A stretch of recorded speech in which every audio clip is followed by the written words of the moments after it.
अच्छा गोरी तेरी मूर्तियाँ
जन्म जन्म की वो सुनवाई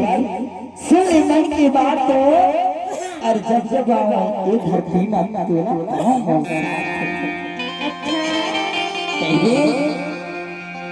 तब हम तो गलधारी चकचवाती पूरी होगा। अच्छा हो ले गुठिया बताओ दीवाना तो महू हो गया हम तो दीवार में जरूर होगी हंसते से लगने वाला